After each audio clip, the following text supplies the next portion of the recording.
Hi, kids. Welcome to another episode of Bible Stories with your mom. We are starting chapter 10 today, A Kingdom Divided. We're talking about the Northern Kingdom.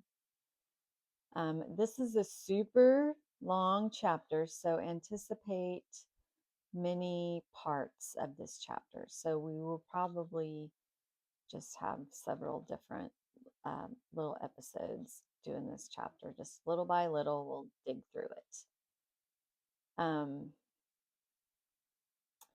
No, I didn't do my research on names, and I'm already going to tell this is going to be a tough one, kids.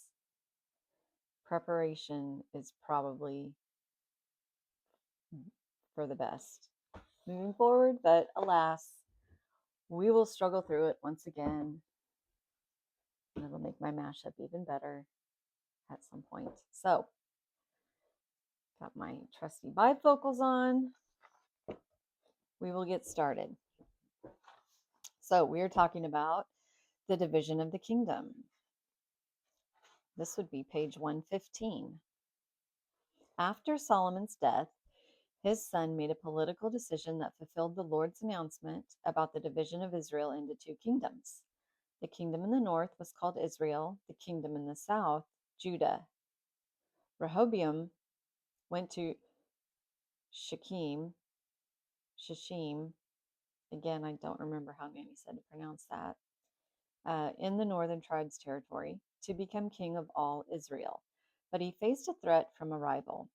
When Jeroboam, Jeroboam, Jeroboam, who had fled after Solomon's attempt to kill him, heard Solomon had died, he returned from Egypt. The northern tribes appealed to Rehoboam. Did you get it? Rehoboam and Jeroboam. It's not confusing. Okay, the northern tribes appealed to Rehoboam for relief from the harsh labor and heavy taxes imposed on them by Solomon. He discussed this with both his older and younger advisors. The older advisors said he could gain support by granting their request, but his younger advisors recommended a show of force by increasing demands. Rehoboam followed the latter advice and arrogantly declared, "My father beat you with whips, but I will beat you with scorpions." Whips with pieces of metal embedded. I guess that's what they're calling a scorpion. This choice fulfilled the prophecy about the kingdom's division. The northern tribes rebelled and said, "Down with the dynasty of David, rule over your own house." Rehoboam made the situation even worse by sending the officer in charge of labor to force compliance. The people stoned him to death and made Jeroboam their king. When Rehoboam returned to Jerusalem, he mobilized the army to force the northern tribes to recognize him as their king. But Shemaiah, this is rough. This is rough, you guys. This is real rough. But Shemaiah, the prophet, warned him against starting a war with the north. I hope you can understand the point of all of this in between my gross pronunciations. Shall we proceed? I was going to say concede, which would be like anyway. No, we will proceed. Jeroboam made Shechem, Shechem, his political capital, but was concerned about the lack of a worship center in the north. He was afraid if people continued to worship in Jerusalem, they would eventually give their allegiance to Rehoboam. He made it easy for people in the north by encouraging them to worship two golden calf idols at Bethel and Dan, and by appointing priests from the common people instead of the Levites. To give legitimacy to the shrines in the north, Jeroboam offered a sacrifice on the altar at Bethel and instituted a special religious festival for all of Israel. The Lord commanded a prophet from the southern kingdom to go to Bethel and denounce Jeroboam's apostate worship. When Jeroboam pointed to him and ordered him seized, Jeroboam's hand and arm were instantly paralyzed, and the altar split apart as the man had predicted. Jeroboam pleaded with the man for mercy, and his hand was restored.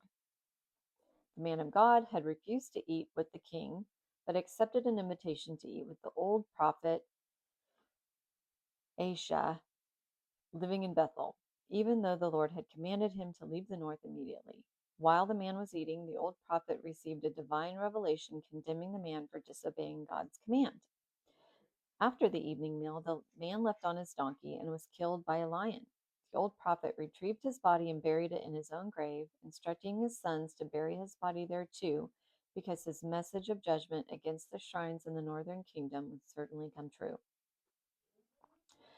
Even after these dramatic events of warning and judgment, Jeroboam persisted in appointing apostate priests, which doomed his dynasty to destruction. When his son became ill, Jeroboam, Jeroboam instructed his wife to disguise herself, go to the prophet at Shiloh, and ask if his son would recover. The disguise was useless. The prophet knew she was Jeroboam's wife. He said, I have bad news for you. Tell Jeroboam the Lord appointed him to rule over his people. But Jeroboam has made me furious by encouraging the people to worship golden calves. The Lord will destroy his dynasty, and his family will die and be devoured by dogs and vultures. The prophet told the king's wife to go home, and when she entered the city, her son would die. He predicted that the Lord would raise up a king who would destroy the family of Jeroboam, and Israel would be expelled from the land the Lord had given them.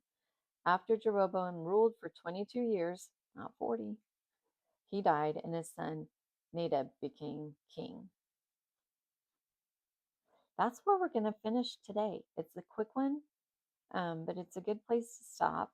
And it will give me a little time to prepare for maybe pronouncing some of the words correctly. You know, I have hopes when we get to the New Testament, we will have easier names because I can remember New Testament names are easy from my recollection. However, my recollection could be incorrect. We will see.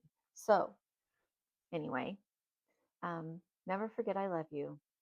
Goodbye.